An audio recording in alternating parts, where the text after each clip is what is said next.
आज हम पढ़ेंगे लेक्चर 2 का पार्ट बी। पहले मैं ये बता दूं कि लेक्चर 2 के पार्ट ए में हमने क्या क्या पढ़ा था। हमने सबसे पहले पढ़ा था ओकोलॉजी। ओकोलॉजी को हमने समझा था कि ओकोलॉजी एक ग्रीक भाषा का शब्द है।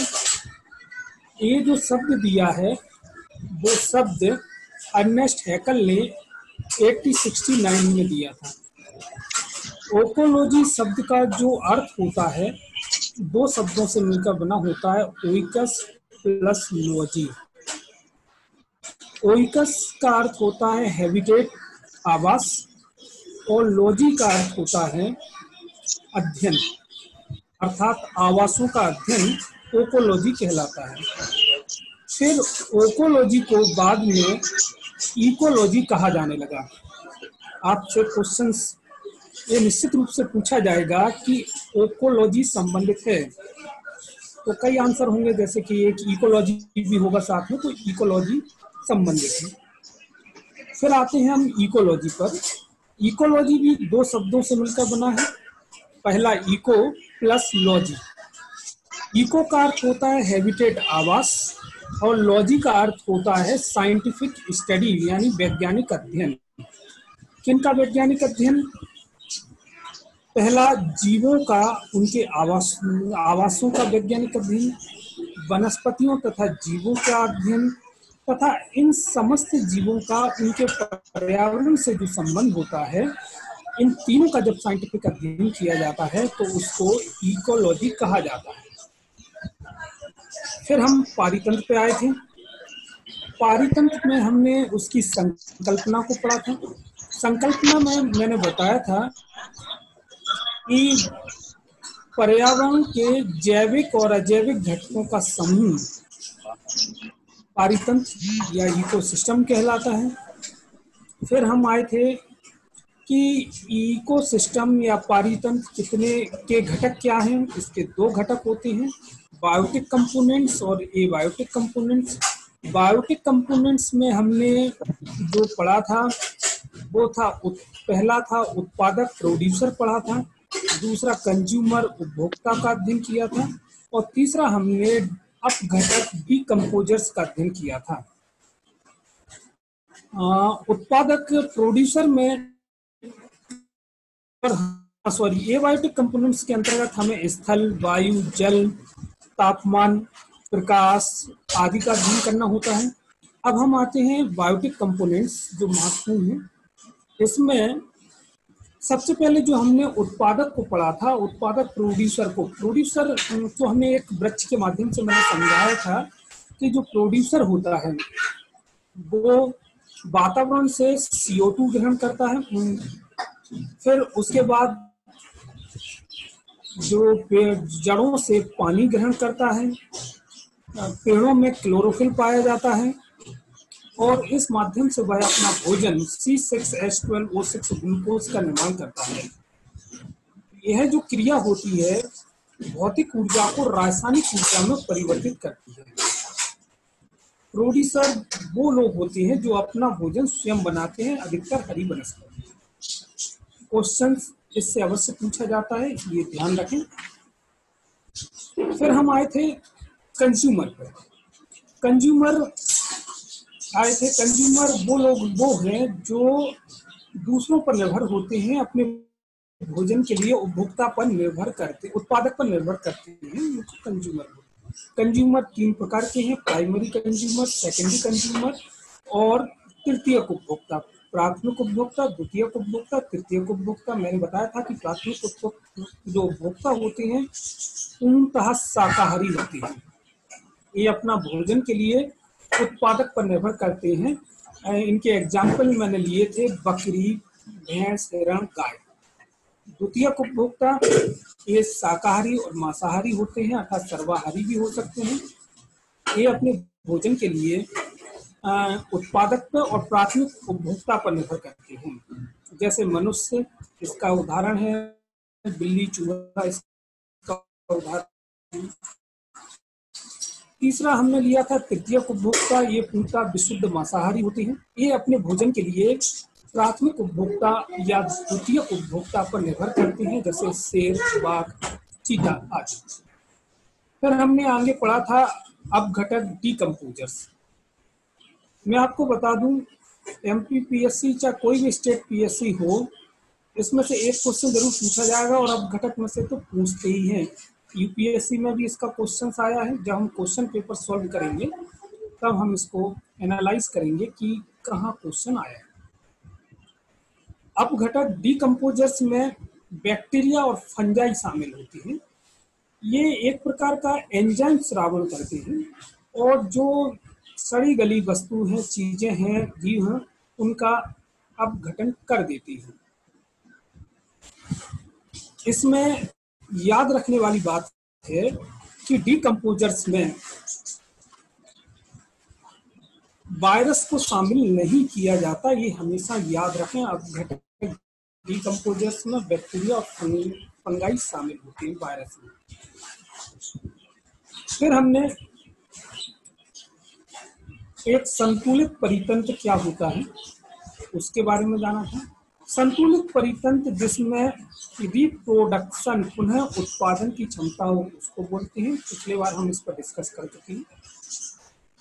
फिर मेरे द्वारा आपको होमवर्क करने के लिए दिया गया था। मैंने कहा था परितंत्र के महत्व पर एक ऐसे लिखना है जिसमें मैंने पॉइंट दिए थे। भोजन की प्राप्ति, आवास की प्राप्ति के लिए परितंत्र का महत्व, शुद्ध वायु की प्राप्ति के लिए, जल की प्राप्ति के लिए, जैव विविधता की प्राप्ति के लिए और ईंधन की प्राप्ति के लिए। उम्मीद है आप लोगों ने लिखा होगा, और यदि नहीं लिखा तो इसको लिख के जो मुजालदा जी हैं उनके व्हाट्सएप पर डाल दिया जाए, मेरे व्हाट्सएप पर डाल दिया जाए या सर के व्हाट्सएप पर डाल दिया जाए। मैं इसको चेक करूंगा और पर्सनली भी बताऊंगा कि क्या इसमें और किया जा सकता है या सही है, जो भी है। ये तो हमारा रिवीजन था जो हमने पिछले संडे को पढ़ाया था। अब हम इसके आगे चलते हैं। हम आगे चलते हैं पारितंत्र के प्रकार में। मुजालदा जी स्लाइड्स लगाइए और हम आगे पारितंत्र के प्रकार को समझेंगे।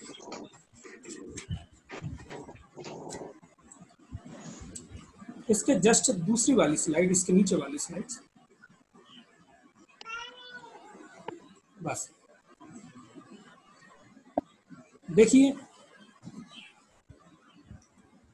स्टूडेंटों से एक चीज मैं स्पष्ट करना चाह रहा हूं, जैसे जैसे हम आगे बढ़ रहे हैं हमें पीछे की चीजों का रिवीजन करना ही होगा।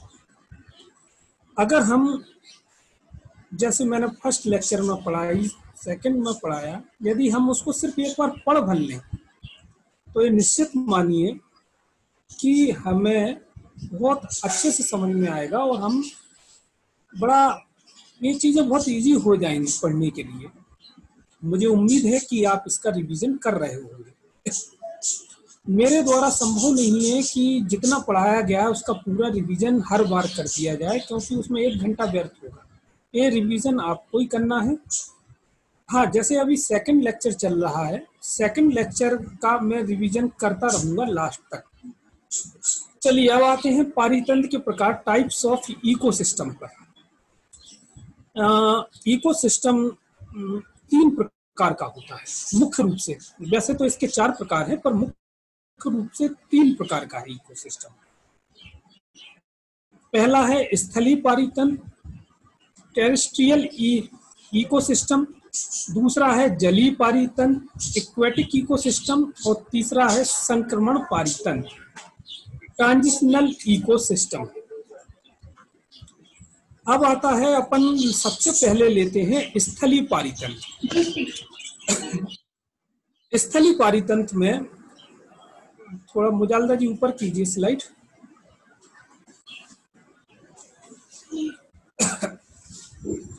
स्थलीय पारितंत्र में उदाहरण फॉरेस्ट वन, इनके एग्जाम्पल पूछे जाते हैं। आप चाहे यूपीएससी का एग्जाम हो तो उसमें पूछा जाएगा स्थलीय पारितंत्र का एग्जाम्पल है।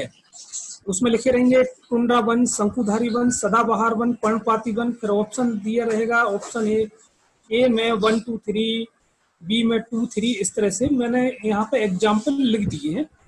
पारितंत्र के जो उदाहरण हैं, पहला है टुंड्रा वन। टुंड्रा वन को मैं समझता हूँ हम लोगों ने विस्तार से पढ़ लिया है। शंकुधारी वन, इनको भी हम पढ़ चुके हैं। सदाबहार वन, इनको भी हम पढ़ चुके हैं। इनको हमने विषुवत रेखी वन या वर्षा वन के रूप में भी जानते हैं इनको। पर्णपाती वन, मरुस्थली वन और मैग्रोव वन। अब आपसे जो क्वेश्चन पूछा जाएगा वो ये पूछा जाएगा, स्थलीय पारितंत्र का उदाहरण है। तो इन 6 जो ऑप्शन हैं उसमें से आप जितने आ जाएं उतने लगा दीजिएगा। हम अभी जो पढ़ रहे हैं पारितंत्र का प्रकार, पारितंत्र 3 प्रकार के हैं, स्थलीय पारितंत्र, जलीय पारितंत्र और संक्रमण पारितंत्र। जिसमें हमने स्थलीय पारितंत्र को पढ़ रहे हैं। स्थलीय पारितंत्र में जो पढ़ रहे हैं उसमें फॉरेस्ट को पढ़ रहे हैं, और जो वन होते हैं, जो स्थलीय पारितंत्र के उदाहरण हैं वो आपके सामने स्लाइड में है। टुंड्रा वन, शंकुधारी वन, सदाबहार वन, पर्णपाती वन, मरुस्थली वन और मैग्रोव वन। चलिए, चूंकि हम अभी वनों के बारे में थोड़ा सा पढ़ा है तो वनों की थोड़ी सी विशेषता, थोड़े से डाटा या आंकड़े मैं आपको दे दूं। मैंने एक आयताकार में उसमें लिखा है, एक तो वनों के क्षेत्रफल के आधार पर भारत में सबसे ज्यादा क्षेत्रफल में कौन कौन से राज्य में वन पाए जाते हैं, और दूसरा मैंने लिखा है वनों के प्रतिशत के आधार पर। अब चलो पहले चलते हैं वनों के क्षेत्रफल के आधार पर। वनों के क्षेत्रफल के आधार पर जो सबसे ज्यादा है मध्य प्रदेश। मध्य प्रदेश में पूरे भारत में से सबसे ज्यादा वन क्षेत्रफल के आधार पर पाए जाते हैं। ये है 77,414 किलोमीटर स्क्वायर पर मध्य प्रदेश में वन पाए जाते हैं, और क्षेत्रफल की दृष्टि से यह भारत में नंबर 1 पर है। दूसरे नंबर पर है अरुणाचल प्रदेश। अरुणाचल प्रदेश में 66,964 स्क्वायर किलोमीटर पर वन पाए जाते हैं, और तीसरे नंबर पर छत्तीसगढ़, जहां 55,547 स्क्वायर किलोमीटर पर वन पाए जाते हैं। क्वेश्चन आपसे इस रूप में आएगा कि भारत में क्षेत्रफल की दृष्टि से सबसे ज्यादा वन कहाँ पाए जाते हैं, आप बता दीजिएगा। मध्य प्रदेश में पाए जाते हैं। यही यूपीएससी में क्वेश्चन यूं घुमा के आएगा कि भाई घुमा के आ जाएगा कि विश्व भारत में सबसे ज्यादा वन पाने वाला राज्य है। हो सकता है उसमें मध्य प्रदेश आंसर नहीं हो तो आप अरुणाचल प्रदेश लगाएंगे, मध्य प्रदेश अरुणाचल प्रदेश ना हो तो आपको छत्तीसगढ़ लगाना पड़ेगा। अब आता है वनों के प्रतिशत के आधार पर। वनों के प्रतिशत के आधार पर अर्थ होता है कि राज्य में जितनी जमीन है उसकी कुल जमीन पर कितने प्रतिशत भाग में वनों का विस्तार है। देखेंगे जैसे लक्षद्वीप में 90% 90 से अधिक परसेंट भाग पर वनों का विस्तार है। मतलब यदि लक्षद्वीप में 100 वर्ग स्क्वायर मीटर का क्षेत्रफल है तो 90 स्क्वायर वर्ग मीटर में वनों का क्षेत्रफल है। दूसरे नंबर पर मिजोरम है। मिजोरम में 86% से अधिक भाग पर वन पाए जाते हैं, और तीसरे नंबर पर अंडमान निकोबार द्वीप समूह है, जहां पर कुल जमीन के 81.73 भाग पर वन पाए जाते हैं। अब मैं इसको थोड़ा सा समराइज कर दूं। पहला जो पार्टीशन दिया है वो ये दिया है कि राज्य में कितने वर्ग किलोमीटर क्षेत्र में वन पाए जाते हैं, और दूसरा पार्टीशन में दिया है वो ये दिया है कि उस राज्य के कितने हिस्से में वन पाए जाते हैं। आशा है समझ रहे होंगे। चलिए अब पारितंत्र का हम दूसरा रूप समझते हैं। अभी हमने स्थलीय पारितंत्र को समझा, अब हम जलीय पारितंत्र को समझते हैं। मुजाल्ला जी आगे कीजिए, अगली स्लाइड लगाइए।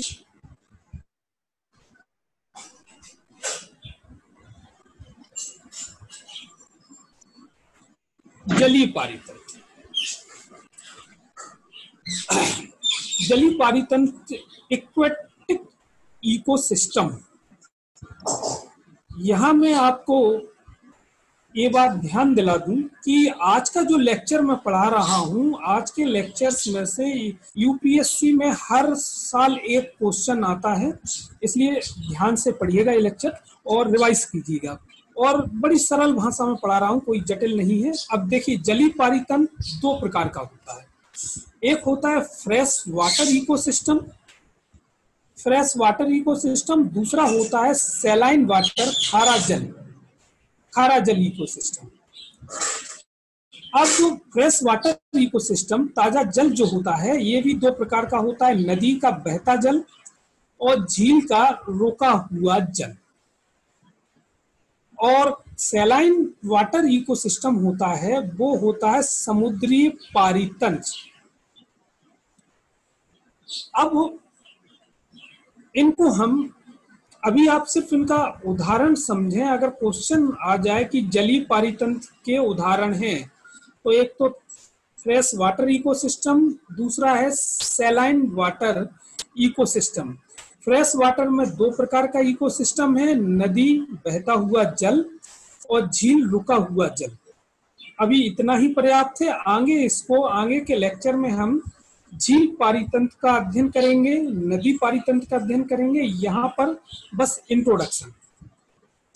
अब इसके आगे तीसरा इसका जो पारितंत्र का जो उदाहरण है, पारितंत्र का प्रकार है, वो है संक्रमण पारितंत्र, ट्रांजिशनल इकोसिस्टम। संक्रमण पारितंत्र, इसको हम पहले पढ़ चुके हैं। अब कैसे पढ़ा है, सबसे जो मेरा पहला लेक्चर का जो आखिरी हिस्सा था, मैंने आपको इकोटोन का उदाहरण के रूप में पढ़ाया था। बहुत से लोगों ने देखा भी होगा, पढ़ा भी होगा इकोटोन को। इकोटोन का क्या अर्थ है कि ऐसा क्षेत्र जो मैग्रोव होता है, जैसे कि एक जलीय पारितंत्र और एक स्थलीय पारितंत्र का जो बीच का संक्रमण क्षेत्र होता है, उसको संक्रमणीय पारितंत्र या इकोटोन कहते थे। शायद आपको समझ आ रहा, अगर नहीं आपको ध्यान आ रहा हो तो लेक्चर फर्स्ट का पार्ट सी देख लें तो आप समझ जाएंगे। अब हम इसके यहाँ पर उदाहरण देखते हैं। संक्रमण पारितंत्र के तीन भागों में बांटा गया है। पहला है एस्चुरी, जिसको आज हम विस्तृत रूप से पढ़ेंगे, एस्चुरी को। दूसरा है मैग्रोव और तीसरा है आर्द्रभूमि, वेटलैंड। मैं आपको ये बता दूं कि एस्चुरी, मैग्रोव और वेटलैंड यदि आपने कर लिया तो यूपीएससी का एक क्वेश्चन आपने सॉल्व कर लिया। आज हम एस्चुरी को पढ़ेंगे, मैग्रोव को पढ़ेंगे और आर्द्रभूमि को पढ़ेंगे, वेटलैंड्स को पढ़ेंगे। चलिए ठीक है। अब आपको मैंने एक फिर से रिवाइज करें कि भाई पारितंत्र के प्रकार पढ़ रहे हैं।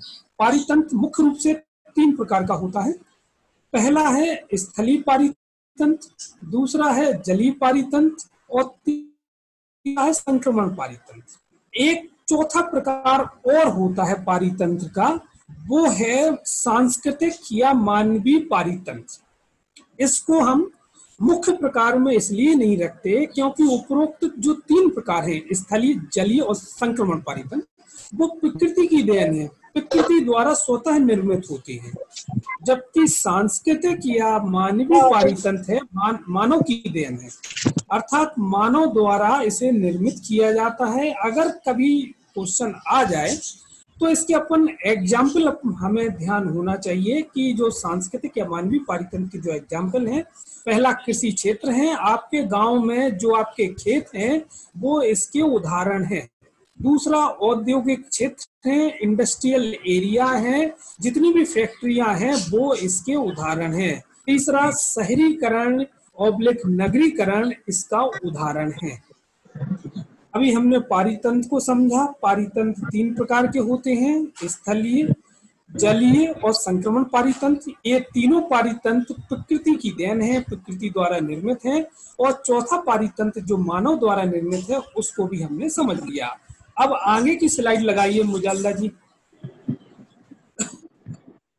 आगे की स्लाइड लगाएं, अगली स्लाइड। धन्यवाद। देखिए तो संक्रमण पारितंत्र था, संक्रमण पारितंत्र के 3 प्रकार का होता है। पहला मैंने बताया था एस्चुरी, दूसरा मैक्रो और तीसरा मैंने बताया था आर्द्रभूमि वेटलैंड। तो सबसे पहले हम एस्चुरी को समझते हैं। अब इसको जरा ध्यान से देखिएगा। एस्चुरी, यहाँ पर मैंने भारत का नक्शा बनाने की कोशिश की है, अब सही नहीं बना पर फिर भी भारत है, आप समझ रहे होंगे कि भारत का नक्शा है। अब जैसे मैंने एस्चुरी की परिभाषा लिखी है, नदी जब डेल्टा ना बनाकर सीधे समुद्र में मिल जाती है तब एस्चुरी का निर्माण होता है। अब थोड़ा सा आप समझने में थोड़ा सा आप ध्यान दें, ध्यान ये दें कि मैंने 2 भारत के नक्शे के साथ भारत के आजू बाजू 2 चित्र बनाए हैं। मुजाल्ला जी जरा इस चित्र पर आइए, पहले वाले, जहां अरब सागर वाले चित्र पर नीचे, और नहीं बस नहीं बस यहाँ पे आइए, जो अरब सागर लिखा है नीचे पे, ये जो चित्र बना है, चलिए आप वही स्लाइड 9 ही लगाइए, मैं समझा।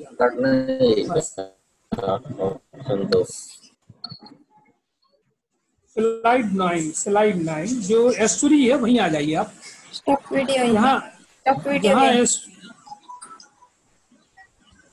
जहाँ एस्चुरी पढ़ा रहे, बस यहीं आ जाइए। देखिए मैं आपको समझाने की कोशिश करता हूँ। अगर मान लीजिए कि कोई पर्वत है, पर्वत आप समझते हैं, कोई भी पर्वत लें, अगर पर्वत से पानी नीचे की ओर आए सीधा तो बहुत तेजी से आएगा और एकदम से बहुत स्पीड से पानी आता है। और यदि हम पठार को लें या ढाल को लें और वहां से पानी को छोड़ें तो धीरे धीरे पानी नीचे आता है। यही अंतर एस्चुरी और डेल्टा में होता है। अब यहाँ समझें, जब पानी को ऊंचाई से गिराया जाएगा तो सीधा बहुत तेजी से आता है। जब पानी इतनी ऊंचाई से गिरता है और सीधी ढाल में आता है तो उसको एस्चुरी बोलते हैं। अब देखिए, जो पश्चिमी घाट है भारत का, जो अरब सागर वाला क्षेत्र है, वहां पर नदियां पानी बहुत ऊंचाई से गिराती हैं। जब नदियां पानी बहुत ऊंचाई से गिराएंगी तो निश्चित रूप से जो नदियां जो अपने साथ गाद लाती हैं, नदियां अपने साथ जो निक्षेपण लाती हैं, जो कंकड़ रेत मिट्टी लाती हैं, वो सीधा एकदम ऊंचाई से गिरने के कारण एकदम ऊंचाई से जब गिरेगा तो बीच में रुकावट पैदा नहीं होंगी। अब जितनी भी अरब सागर में गिरने वाली नदियां हैं वो एस्चुरी बनाती हैं। अब दूसरी तरफ हम डेल्टा को समझें। डेल्टा कौन सी नदियां बनाती हैं? अब पहले तो हम डेल्टा को समझें। डेल्टा वो नदियां होती हैं जो ढाल से का अनुसरण करती है। जैसे भारत में जितनी भी नदियां बंगाल की खाड़ी में गिरती हैं, बंगाल की खाड़ी में, जैसे मैंने चित्र में कुछ नदियों के नाम लिखे हैं, गोदावरी, कृष्णा, कावेरी, ये नदियां बंगाल की खाड़ी में गिरती हैं। और गिरने के पहले ये नदियां कई भागों में विभाजित हो जाती हैं। विभाजित इसलिए हो जाती हैं क्योंकि इन नदियों के जल की गति धीमी हो जाती है, क्योंकि ये अपने साथ कंकड़, मिट्टी, रेती, गाद, कई चीजों को लाती हैं। इसके कारण नदियों की गति धीमी होती है और ये बंगाल की खाड़ी में गिरने के पहले कई भागों में विभाजित हो जाती है। आपने देखा होगा, गोदावरी नदी का डेल्टा का नाम सुना होगा, आपने कृष्णा नदी के डेल्टा का नाम सुना होगा, आपने कावेरी नदी के डेल्टा का नाम सुना होगा। यहाँ आप सिर्फ इतना ध्यान दें कि अरब सागर में जो नदियां गिरती हैं वो ऊंचाई से गिरती हैं, तेजी से गिरती हैं, तो वो एस्चुरी बनाती है। बंगाल की खाड़ी में जितनी भी नदियां गिरती हैं उनकी धार धीमी होती है, पानी कई भागों में विभाजित होता है, क्योंकि वो अपने साथ कई चीजों को लाती हैं, गाद को लाती हैं, रेत को लाती हैं, बालू को लाती हैं, मिट्टी को लाती हैं, तो कई भागों में विभाजित हो जाती हैं। इसके कारण बंगाल की खाड़ी में गिरने वाली नदियां डेल्टा बनाती हैं। आपने देखा होगा पश्चिम बंगाल में सुंदरबन का डेल्टा, जो कि गंगा नदी बनाती है। चलिए, यहाँ समझाने का उद्देश्य सिर्फ इतना था कि हम पश्चिमी घाट की बात करें, भारत के पश्चिमी हिस्से की, और जो अरब सागर में गिरने वाली नदियां एस्चुरी बनाती हैं। स्लाइड को थोड़ा ऊपर कीजिए मुजालदा जी।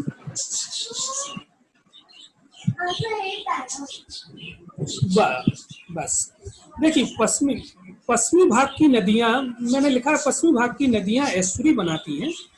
यहाँ पर क्या होता है, जो सागर का जल होता है और जो नदी का जल मीठा होता है, सागर का जल खारा होता है। अतः जब दोनों जल मिलते हैं तो उत्पादकता, प्रोडक्टिविटी बढ़ जाती है। यहाँ पर मीठे जल में रहने वाली मछलियां भी होती हैं और सागर के जल में रहने वाली मछलियां भी होती हैं।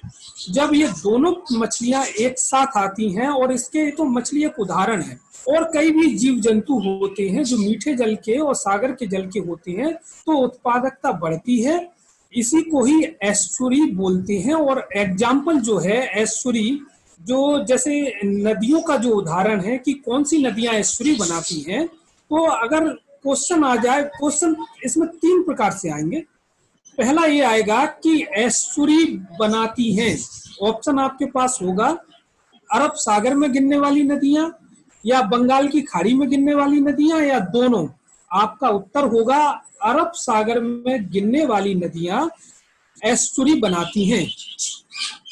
अब आपसे पूछा जा सकता है कि निम्न में से कौन सी नदी एस्चुरी बनाती है, तो लास्ट में मैंने सबसे नीचे उत्पादकता के नीचे लिखा है कि नर्मदा नदी, ताप्ती नदी, मांडवी नदी और माही नदी एस्चुरी का निर्माण करती हैं।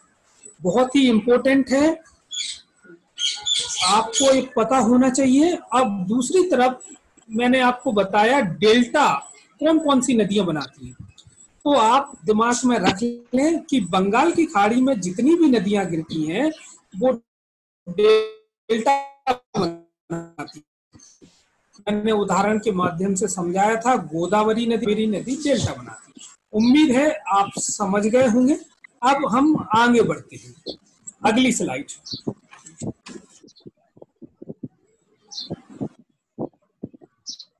चलिए, संक्रमण पारितंत्र का जो दूसरा रूप है, पहला रूप तो एस्चुरी था, दूसरा है मैंग्रोव। इसके पूर्व भी हम मैंग्रोव वनों को पढ़े हैं। मैंग्रोव वन बहुत ही महत्वपूर्ण है, क्वेश्चन हर साल आता है। अब हम मैंग्रोव वन को यहाँ भी पढ़ते। पहले हमने मैंग्रोव वन की विशेषता थी कि ऐसे वन जिनकी जो पेड़ होते हैं वो जड़ें अंदर जाके फिर बाहर की ओर निकल आती है। मतलब ऐसे वनों की जड़ें जो स्थल में भी रहती हैं, जल में भी रहती हैं और फिर स्थल भाग में भी निकल आती हैं।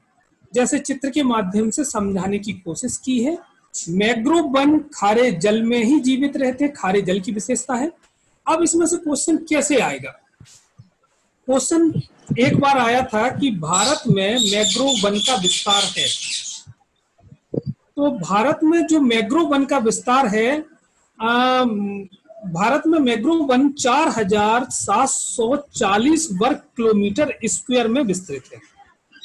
भारत में जो मैंग्रोव वन है 4740 वर्ग किलोमीटर में विस्तृत है।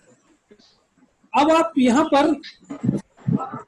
पर ध्यान दीजिएगा कि क्वेश्चन यूं नहीं आएगा आपसे कि कितने वर्ग किलोमीटर में है। क्वेश्चन हमेशा यूं आता है कि भारत का कौन सा राज्य है जहां पर सबसे ज्यादा मैंग्रोव वन पाए जाते हैं।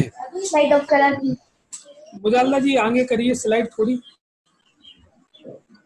बस थोड़ा सा और नीचे, हल्का सा, थोड़ा सा मुजाल्ला जी नीचे की, बस बस बस, थैंक यू।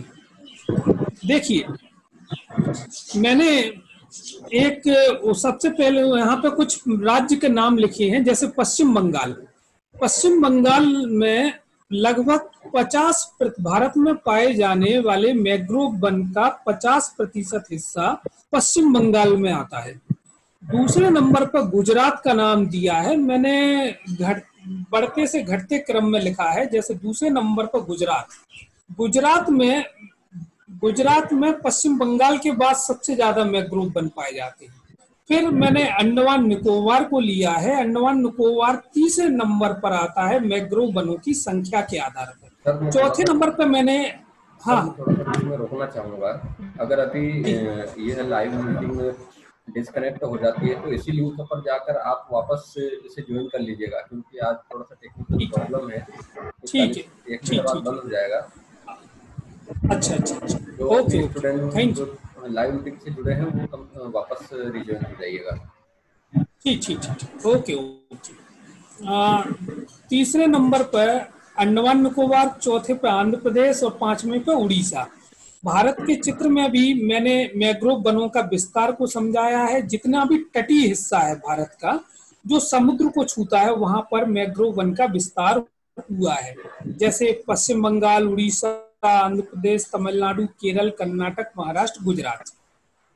अब मैं आपको यहाँ ये बता दूं, क्वेश्चंस यूपीएससी में पूछा जाएगा, तो ये पूछा जाएगा कि निम्न दिए गए राज्यों में सबसे ज्यादा मैंग्रोव वन किस राज्य का है। तटीय क्षेत्र होता है, जो समुद्र से लगा हुआ क्षेत्र होता है भारत का, वहां पर ही मैंग्रोव वन पाए जाएंगे। अब भारत 3 ओर से समुद्र से घिरा है। पहला है अरब सागर से घिरा हुआ है, बंगाल की खाड़ी से घिरा हुआ है, हिंद महासागर से घिरा हुआ है। ये सब आप जानते होंगे। जो विश्व का जितने भी मैंग्रोव पाए जाते हैं विश्व में, उसमें भारत में 3% मैंग्रोव वन पाया जाता है। एक क्वेश्चन हमेशा आता है कि कुल विश्व का कितना प्रतिशत भारत में मैंग्रोव पाया जाता है, तो भाई 3% मात्रा में मैंग्रोव पाया जाता है। अभी हम जो पढ़ रहे हैं वो पारितंत्र के प्रकार पढ़ रहे हैं, टाइप्स ऑफ इकोसिस्टम। पारितंत्र 3 प्रकार का होता है, स्थलीय पारितंत्र, जलीय पारितंत्र और संक्रमण पारितंत्र। स्थलीय पारितंत्र की उदाहरण हमने जाने, जलीय पारितंत्र कितने प्रकार का होता है हमने ये समझा। अभी हम संक्रमण पारितंत्र को पढ़ रहे हैं। संक्रमण पारितंत्र के 3 प्रकार हैं। पहला है एस्चुरी, जिसको हम पढ़ चुके हैं। दूसरा है मैंग्रोव, जिसको हमने अभी पढ़ लिया।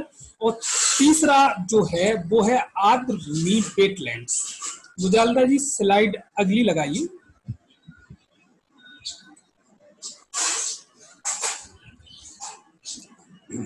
वेटलैंड्स, वेटलैंड मतलब आर्द्र भूमियां। इस आर्द्र भूमि पहले हमें पढ़ना है कि आर्द्र भूमि क्या होती है। दूसरा हमें देखना है कि आर्द्र भूमि के प्रकार क्या है। तीसरा हमें समझना है कि आर्द्र भूमि का महत्व क्या है। चौथा हम पढ़ेंगे आर्द्र भूमि के खतरे क्या हैं, मतलब आर्द्र भूमि को आज क्या संकट है। पांचवा हम आर्द्र भूमि के अंदर इनके संरक्षण के उपायों के बारे में जानेंगे। और छठवें नंबर पर जानेंगे हम WCMR 2017 ये क्या है। ठीक है, अब सबसे पहले हम लेते हैं कि आर्द्र भूमि क्या है। What is wetlands. वेटलैंड को मैंने परिभाषा यदि कोई पूछे कि वेटलैंड क्या है, या कभी यूपीएससी के एग्जाम में आए कि वेटलैंड क्या होती है, तो मैंने यहाँ पर 3 बातें लिखी हैं 1 2 3 करके। पहला लिखा है ऐसी भूमि जो गीली हो। अब गीली कौन सी भूमि, उसके मैंने नीचे कोष्टक में लिखा है कि गीली भूमि वो होगी जिसमें रुका हुआ जल हो, बहता हुआ जल हो, खारा जल हो, मीठा जल हो, स्थायी जल हो या अस्थायी जल हो। ऐसी भूमि जिसमें इन जल की किस प्रकार का जल हो उसे गीली भूमि माना जाएगा। दूसरा मैंने लिखा है कि 7 days water during growing season. समझ रहे होंगे कि 7 दिन से अधिक जब जल उपस्थित हो ग्रोइंग सीजन का, उस कंडीशन में।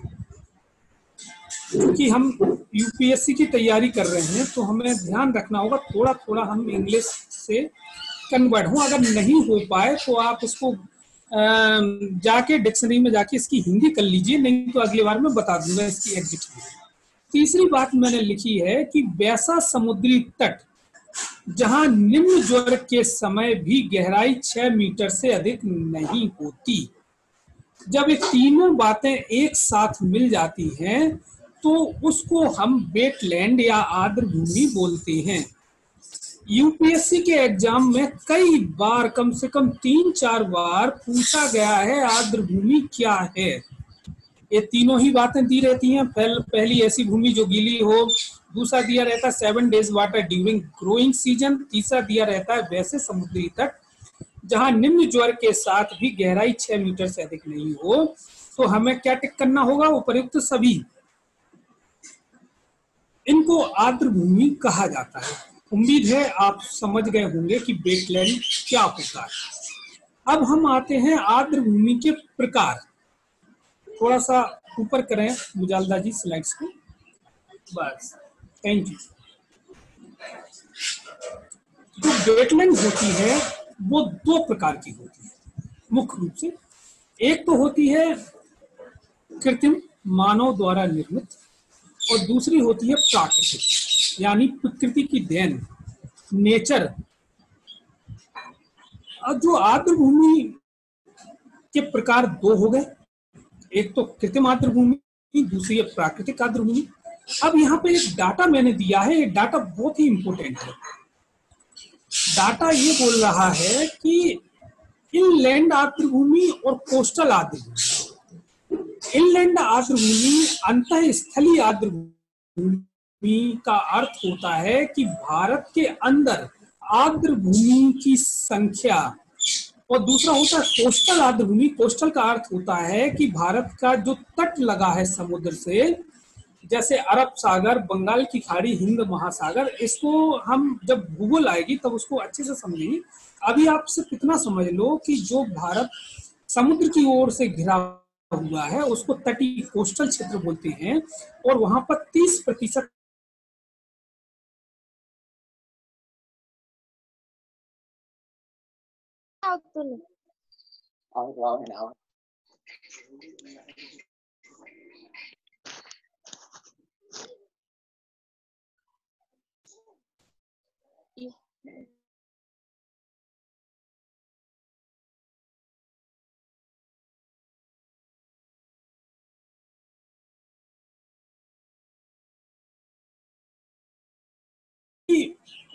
जो आर्द्र भूमि, जो भारत में आंतरिक,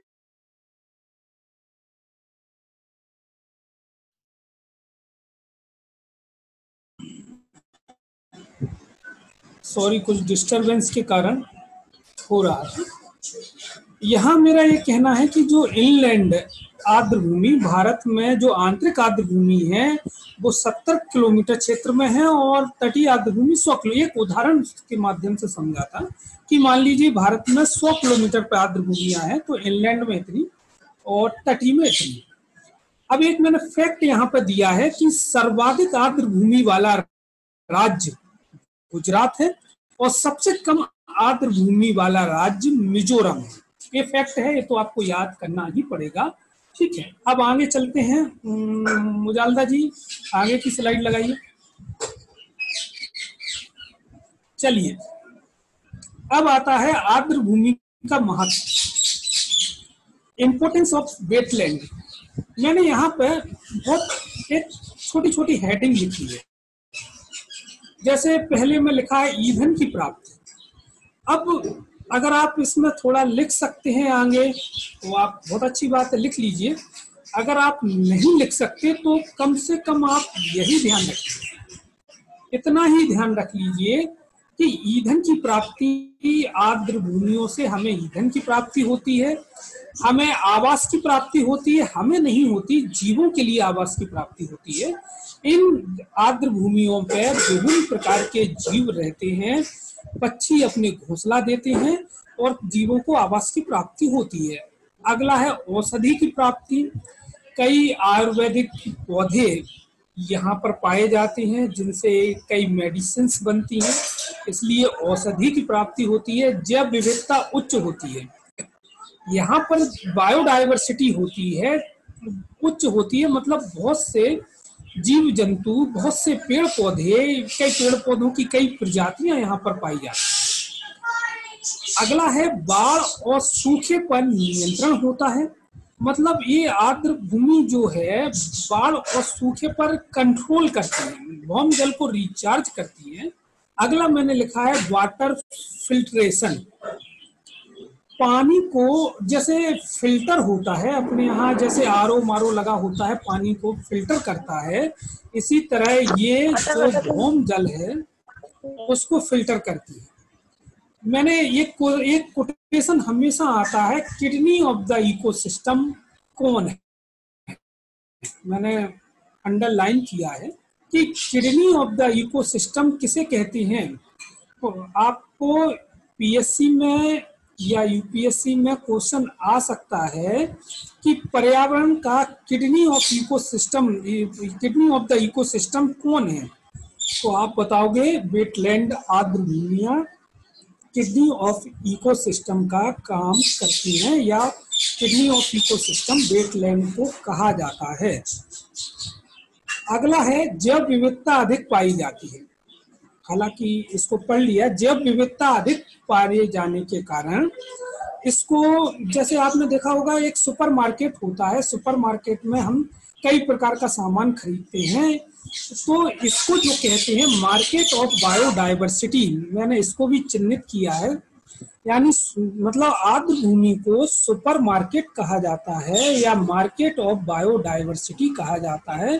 एक क्वेश्चन आप आएंगे ही, क्वेश्चन आ सकता है आपसे कि मार्केट ऑफ बायोडायवर्सिटी किसे कहते हैं, तो आर्द्र भूमि को कहते हैं। क्वेश्चन आएगा किडनी ऑफ द इकोसिस्टम किसे कहते हैं, तो आर्द्र भूमि को कहते हैं। ये कई पीएससी में क्वेश्चन आया है।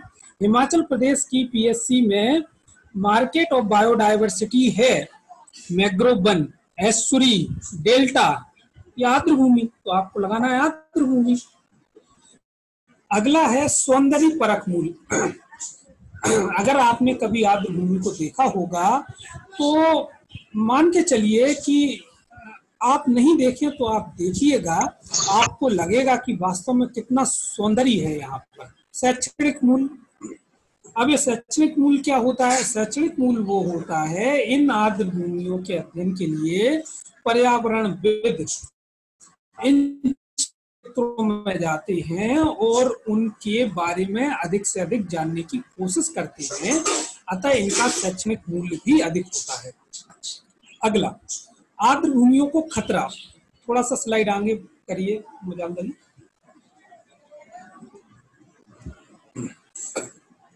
देखिए, हमने आर्द्र भूमियों का महत्व पढ़ लिया है, परंतु मानव एक ऐसा प्राणी हो गया है कि उसने प्रकृति को बर्बाद करने में कोई कोर कसर नहीं छोड़ी है। मनुष्य का थोड़ा सा लालच उसको तहस नहस कर रहा है। आर्द्र भूमियों को खतरा पड़े कि आर्द्र भूमियों को खतरा किन किन से है। पहला जो खतरा है अनियंत्रित चराई से है।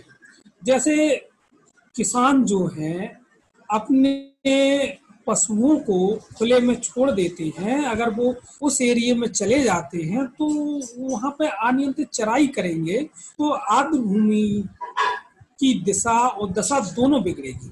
वर्तमान में जो दूसरा खतरा प्रदूषण से है। प्रदूषण से खतरा उद्योगों से निकलने वाला वेस्ट से, कृषि में यूज होने वाले उर्वरक से, घरों में काम होने वाले घरेलू अवशिष्ट पदार्थों से भी आर्द्र भूमि को खतरा है। अगला है सॉलिड वेस्ट डंपिंग, मतलब हम जो ठोस जो खराब पदार्थ होते हैं, जो ठोस जो डंप कर देते हैं, हमें कुछ नहीं, आर्द्र भूमियों में जाके डंप कर देते हैं, नदियों में जाके हम उनको सीधे फेंक देते हैं, तो उनसे भी आर्द्र भूमि अपना वास्तविकता खोती जा रही है। चौथा खतरा जो है, उस क्षेत्र में जल धाराओं की दिशा में परिवर्तन करना। जो उस क्षेत्र में जो जल जा रहा है, अगर उस क्षेत्र में पानी को कहीं दूसरी तरफ मोड़ दें हम, तो आर्द्र भूमि में निश्चित रूप से खतरा पैदा होगा, आर्द्र भूमि की सूखने की समस्या पैदा हो जाएगी। अगला है उद्योगों का विकास। पांचवा, जैसे जैसे हम औद्योगिकरण कर रहे हैं, हमारे इंडस्ट्रियलाइजेशन हो रहा है, तो उनका जो इंडस्ट्रियलाइजेशन में जो वेस्ट पदार्थ होता है, उसको भी हम सीधे जाके आर्द्र भूमि में ही डंप कर देते हैं, जिसके कारण आर्द्र भूमि कहीं ना कहीं प्रभावित होती है। आर्द्र भूमि में रहने वाले जो पक्षी हैं, वनस्पतियां हैं, उनको नुकसान होता है और बायोडायवर्सिटी में कमी आती है। अगली स्लाइड लगाइए। अब हम आर्द्र भूमियों का संरक्षण कैसे कर सकते हैं? अभी तो हमने पहले अभी आर्द्र भूमि का महत्व पढ़ लिया, हमने आर्द्र भूमि का खतरा पढ़ा कि आर्द्र भूमियों पर क्या खतरा है। अब हम समझते हैं कि आर्द्र भूमियों का संरक्षण कैसे किया जाता है। एक संस्था है रामसर अभिसमय, इसका गठन 1971 में हुआ था और नीचे लिखा है 2 फरवरी को अंतर्राष्ट्रीय आर्द्र भूमि दिवस मनाया जाता है। मध्य प्रदेश पीएससी में कई बार एक क्वेश्चन पूछा गया है कि अंतर्राष्ट्रीय आर्द्र भूमि दिवस कब मनाया जाता है, 2 फरवरी, या रामसर अभिसमय किससे संबंधित है? आप बताएंगे आर्द्र भूमि से संबंधित है। अब है क्या रामसर अभिसमय, हम इसको जानते हैं। रामसर अभिसमय एकमात्र ऐसी अंतरराष्ट्रीय संधि है जो किसी निश्चित पारितंत्र आर्द्र भूमि पर आधारित है। अब थोड़ी सी मैंने टफ भाषा में लिख दी, आप सिर्फ इतना समझें कि रामसर अभिसमय आर्द्र भूमियों को संरक्षित करने के लिए लाया गया है। क्या समझेंगे आप कि जो रामसर अभिसमय का संबंध आर्द्र भूमियों से है और इसको संरक्षित कैसे किया जाए इससे संबंधित है। रामसर देखिए, जब इसकी शुरुआत हो रही थी तो सभी देशों के प्रतिनिधियों को, पर्यावरण मंत्रियों को यहाँ पर रामसर, एक ईरान में एक जगह है, वहां पर बुलाया गया था। और फिर जब बुलाया गया तो सब लोगों से बोला गया, मतलब कम से कम 100-125 देशों के प्रतिनिधि वहां पहुंचे और उनसे कहा गया कि भाई आर्द्र भूमि के बारे में आप जानते हैं? सब लोगों से उन्होंने कहा नहीं पता। तो बोले आज इसको खतरा है आर्द्र भूमि को? तो बोले हाँ साहब होगा खतरा। बोले कि भाई अब आप क्या उपाय करेंगे? तो बोले साहब यदि खतरा है तो हम अपने देश में जाके हम कुछ करते हैं, क्या क्या करना चाहिए, फिर हम फिर से आते हैं यहाँ पे। तो उन्होंने कहा चलिए ठीक है, आप लोग सभी मंत्रियों, जो देश के प्रतिनिधि आए थे, जो अधिकतर पर्यावरण मंत्री थे, उनसे कहा गया कि आप अपने अपने देश में जाइए, आर्द्र भूमि को चिन्हित कीजिए, उसके खतरा क्या है, उसके संरक्षण के उपाय कीजिए। जब वो लोग वापस भारत में आए, मतलब भारत का प्रतिनिधि भारत में वापस आएगा, तब वापस आए तो भाई सभी सचिवों को, कलेक्टर्स को, डिस्ट्रिक्ट कलेक्टर्स को बुलाया। उन्होंने कहा आर्द्र भूमि क्या होता है? तो अब चूंकि कलेक्टर, सचिव तो यही पढ़ के एग्जाम पास किए हैं, उन्होंने कहा हमें पता है आर्द्र भूमि क्या होता है। तो भाई इसको खतरा क्या है?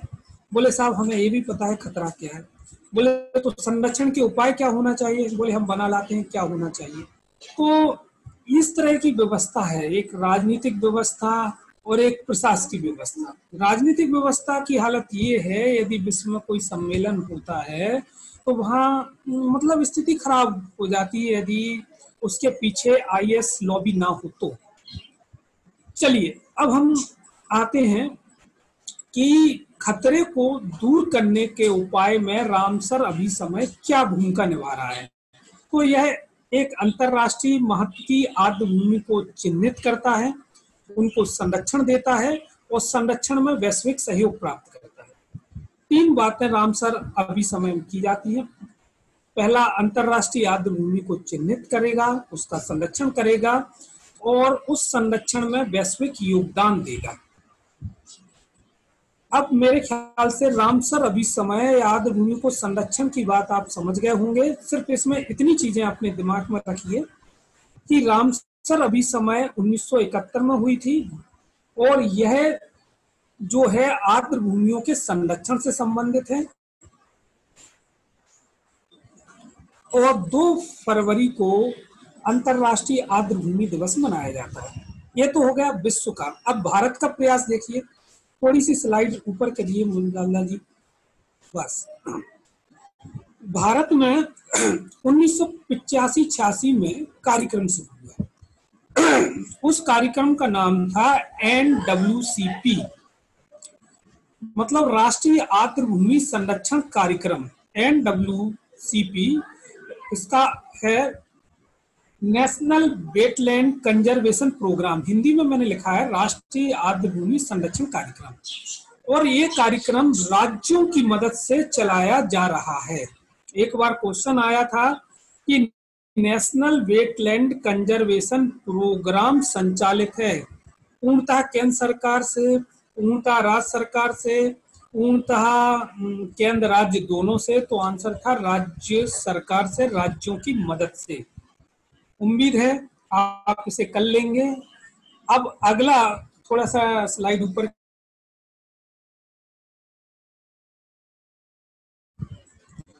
मॉन्ट्रेक्स रिकॉर्ड को समझते हैं। स्लाइड थोड़ी सी ऊपर कीजिए।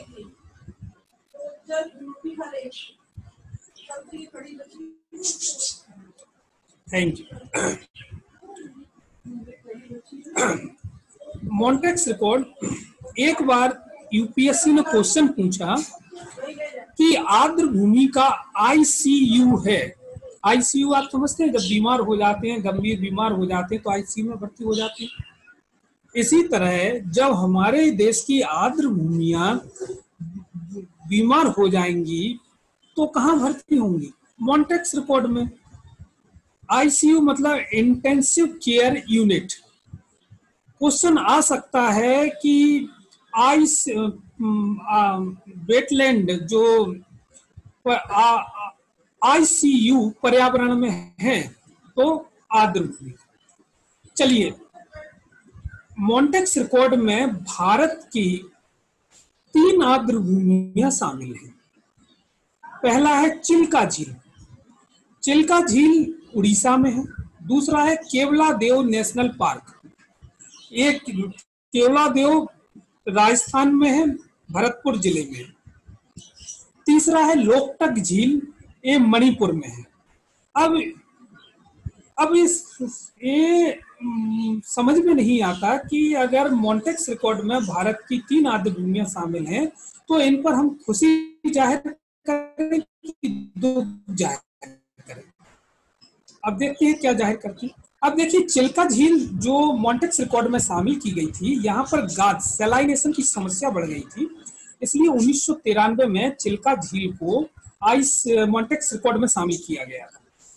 केवलादेव नेशनल पार्क में यहाँ पर पानी की समस्या बढ़ गई थी और पशु चारण की कमी हो गई थी। जो वहाँ पे जीव जंतु पाए जाते हैं उनको खाने की पूर्ति नहीं हो पा रही थी, इसलिए मॉन्ट्रेक्स रिकॉर्ड में इसको शामिल किया गया था।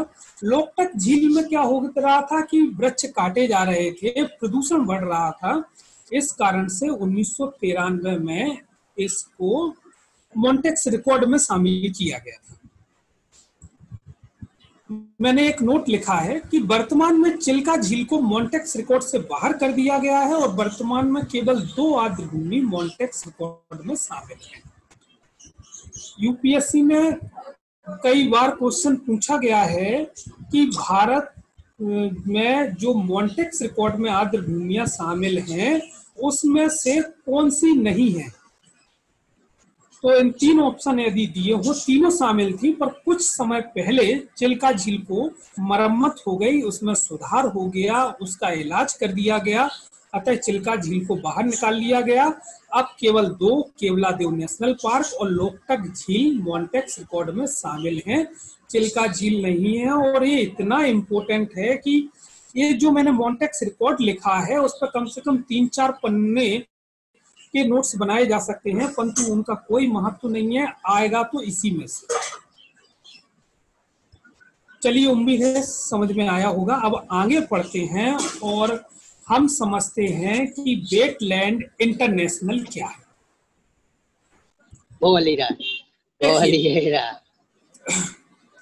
देखिए, वेटलैंड इंटरनेशनल एक इंटरनेशनल एनजीओ है। जैसे आप कई एनजीओ में देखे होंगे आपने, एनजीओ मतलब नॉन गवर्नमेंटल ऑर्गेनाइजेशन, इसी प्रकार से होता है इंटरनेशनल एनजीओ। पीपीटी लास्ट वाली पीपीटी लगाए मुजालदा जी अपन, हाँ बस यही वाली। वेटलैंड इंटरनेशनल एक इंटरनेशनल एनजीओ है। इसका काम क्या है? ये काम करता है कि जो आर्द्र भूमियों की समस्याएं हैं उन समस्याओं को जानता है और इन समस्याओं को कैसे दूर किया जाए उसके बारे में रिसर्च करता है। और इसकी जो फंडिंग होती है, इसको जो पैसा आता है वो प्राइवेट क्षेत्र से भी आता है, गवर्नमेंट क्षेत्र से भी आता है, और कोऑपरेटिव जो वर्ग के लोग होते हैं वो भी इसमें हेल्प करते हैं। अब यहाँ क्वेश्चन ये आएगा कि आर्द्र भूमियों की प्रॉब्लम्स को समझने के लिए, उनके प्रॉब्लम्स को दूर करने के लिए एक अंतरराष्ट्रीय एनजीओ है, उसका नाम क्या है? और कई बार पूछा गया है तो आप बता दोगे, वो वेटलैंड इंटरनेशनल है। मुजालदा जी, मेरे ख्याल से आज हो गया है, अब इसको बंद कीजिए स्लाइड्स को और इसमें आते हैं हम।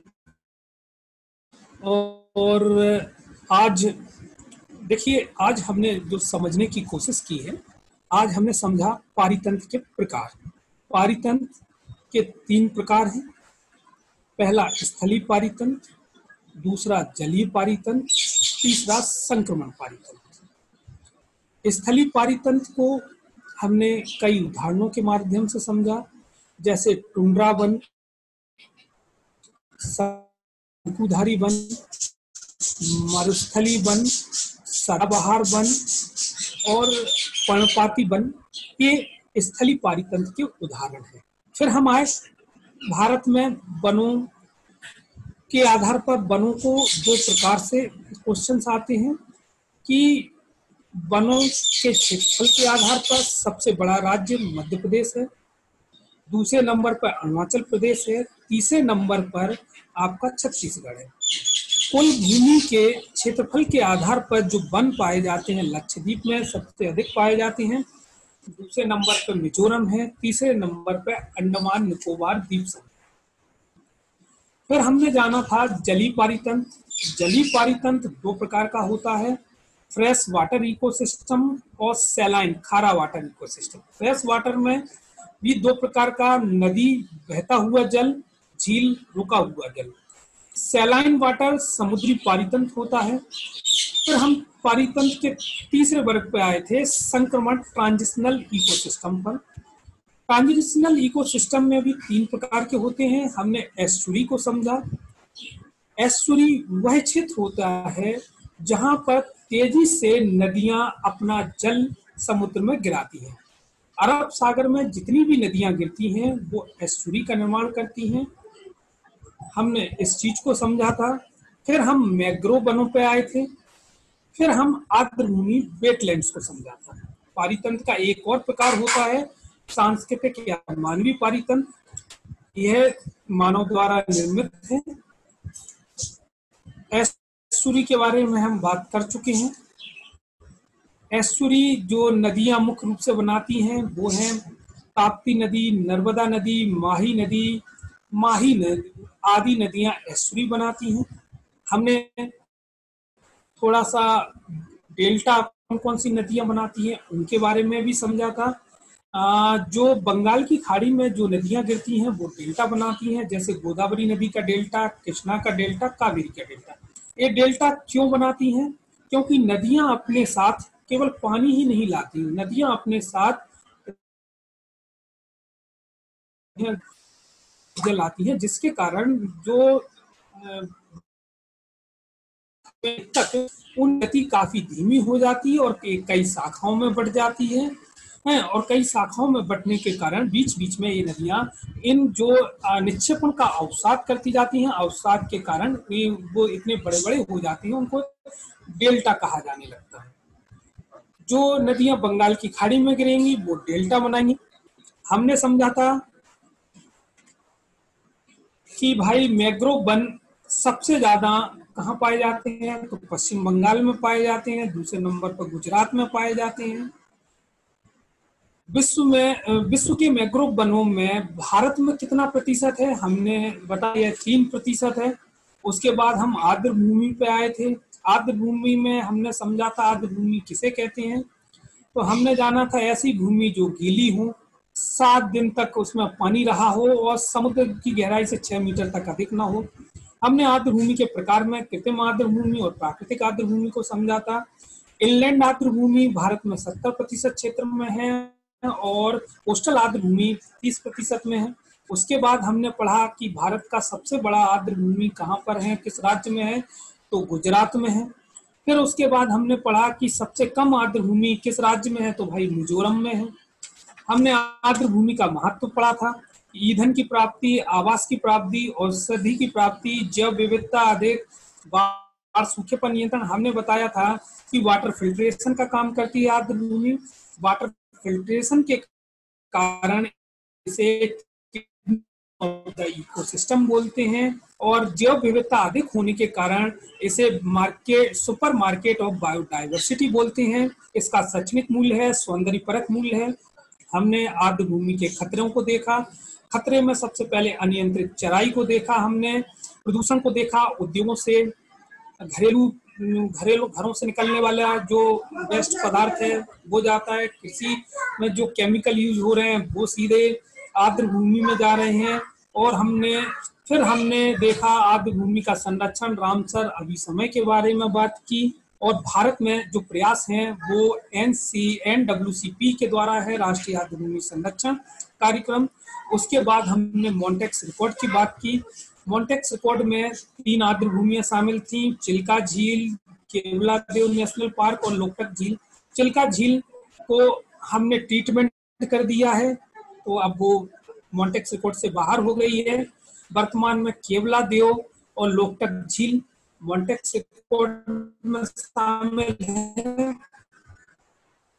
और मॉन्टेक्स रिकॉर्ड को आर्द्र भूमियों का ICU यानी इंटेंसिव केयर यूनिट कहा जाता है। फिर इसके बाद हमने वेटलैंड इंटरनेशनल को समझा था। यह एक इंटरनेशनल NGO है जो आर्द्र भूमि की समस्या को समझता है, उनके समस्याओं को दूर करने के उपाय सुझाता है। वेटलैंड इंटरनेशनल को जो फंडिंग होती है वो गवर्नमेंट भी करती है, प्राइवेट लोग भी करते हैं और कोऑपरेटिव घराने के लोग भी करते हैं। आज बस इतना ही। हम आगे जो अगला जो हमारा लेक्चर होगा उस लेक्चर में हम WC 2017 को हम समझेंगे और उसके बाद अगले लेक्चर में हम समझेंगे कि भारत में कुल कितनी आर्द्र भूमियां हैं।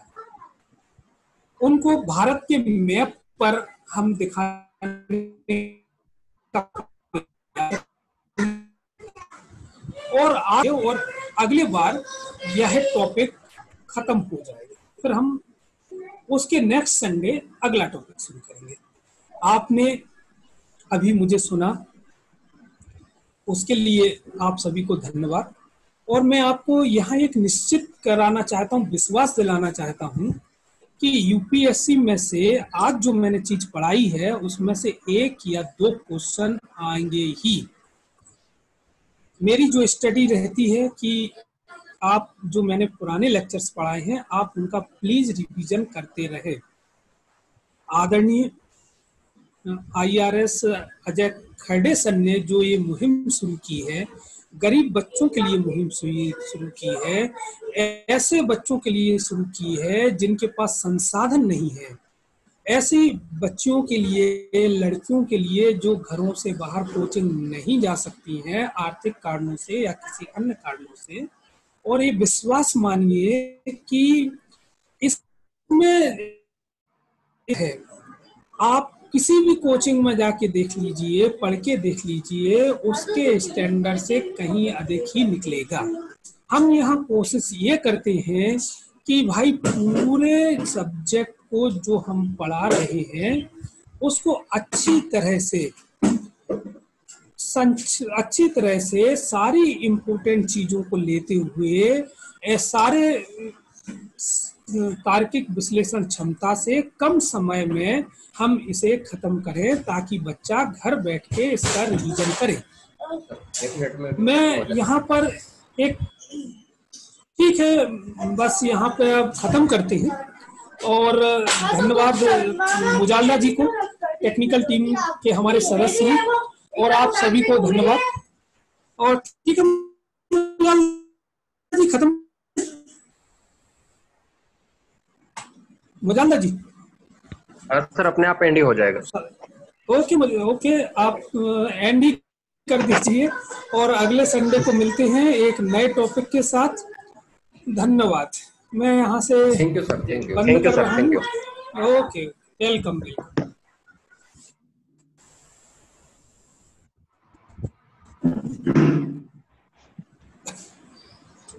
यार मुजाल्ला जी शेयर कर दो। जी सर।